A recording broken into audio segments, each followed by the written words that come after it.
Je suis sûr que vous avez déjà entendu des messages sur Deutéronome 22, verset 5. Qu'est-ce que ce passage nous dit? Je vous le lis. Une femme ne portera pas un habillement d'homme et un homme ne mettra pas de vêtements de femme. En effet, quiconque fait cela est en horreur à l'Éternel. Dans les versions les plus connues, on a dit une telle chose est une confusion. Alors à partir de ce verset, qu'est-ce qui n'a pas été dit? Que la femme ne doit pas porter de pantalon. Jamais, jamais, jamais et jamais. Et que si elle en porte, eh bien, elle irait tout droit en enfer sans même faire escale quelque part. Mais est-ce que c'est ce que le verset dit réellement? D'abord, il faut savoir qui a écrit le Deutéronome. C'est Moïse. Et Moïse l'a écrit il y a 3500 ans.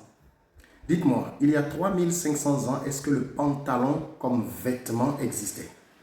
Moïse qui écrivait cela, qu'est-ce qu'il portait lui-même? Je suis sûr que quand vous regardez un peu les films, vous avez une idée de ce qu'on portait à l'époque. Et quand vous voyez la façon dont les hommes étaient habillés et la façon dont les femmes étaient habillées, il n'y avait pas grande différence. C'était une robe pour chacun des deux sexes. Donc il est logique que lorsque Moïse avait pris sa plume et écrivait, Moïse ne pensait pas au pantalon. Alors, mais vraiment pas du tout. De quoi parle exactement ce verset? Ce verset parle de travestissement. Un homme ne mettra pas des choses d'une femme pour prendre l'apparence d'une femme et une femme ne mettra pas des choses d'un homme pour prendre l'apparence d'un homme.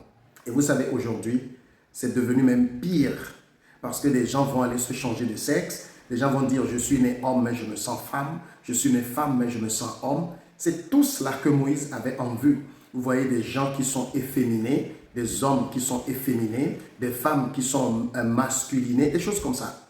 Et c'est tout cela que Moïse est en train d'avertir. Il ne s'agit pas ici pour un homme de porter par exemple une jupe, parce qu'il y a des contrées dans le monde où les hommes portent des jupes. Il y a certaines parties de l'Écosse où vous avez les hommes, à certaines occasions précises, qui sont en jupettes avec des plis. Vous avez dans certains endroits du monde des hommes qui portent des choses qui, chez vous, ce n'est pas vraiment ça qui serait le vêtement d'un homme. Donc, Moïse ne parlait pas de pantalon. D'ailleurs, quand vous voyez un pantalon d'une femme, vous savez que ça, c'est un pantalon de femme. Vous n'irez pas au marché pour prendre un jean d'une femme.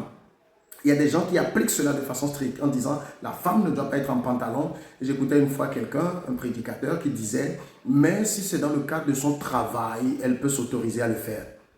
Ou bien Dieu l'interdit, ou bien vous-même vous utilisez votre pensée pour voir autre chose dans le verset. Et vous allez remarquer que très souvent, on utilise ce verset pour mettre le poids sur les femmes. La femme ne doit pas faire ceci. Les gens vont même plus loin en disant les femmes ne doivent pas se tresser avec des mèches et toutes ces choses. Les femmes ne doivent pas mettre de maquillage, elles ne doivent pas mettre du vernis, elles ne doivent pas mettre du rouge à lèvres et toutes ces choses et des règles pour les femmes. Je connais même une église où les femmes sont interdites de porter les dessous féminins.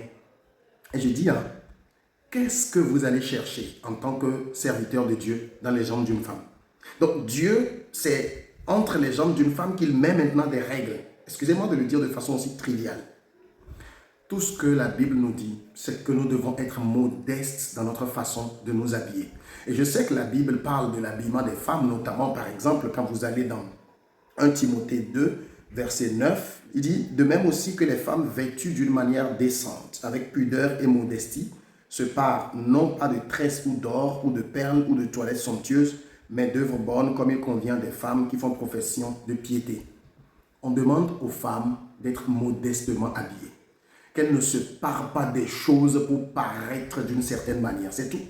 Et même l'homme aussi. Vous savez, certains hommes, à tous les doigts, ils doivent avoir une bague, aux 5 doigts, 10 chaînes au cou, des choses comme ça. Je ne dis pas que c'est un péché, mais pourquoi vous voulez vous exposer comme ça? Mais en tout cas, Deutéronome 22, verset 5, ne parle pas de pantalon. Parce que certains vont voir, ah, mais si tu es dans un climat où il fait frais, tu peux porter. Je dis, ou c'est Dieu, ou c'est votre propre pensée. Et j'en profite rapidement pour répondre aussi à la question du voile. Parce qu'on dit que la femme doit se voiler avant de prier. Si elle ne se voile pas, Dieu ne va pas écouter. Replaçons toujours les versets dans leur contexte. Peut-être ça, je reviendrai dessus. Mais si c'est comme ça, si le voile était strict, si vous êtes en train de vous laver et vous avez envie de prier, vous allez courir chercher votre voile. Il faut toujours remettre les versets dans leur contexte avant de venir prétendre qu'on en fait des règles. Shalom.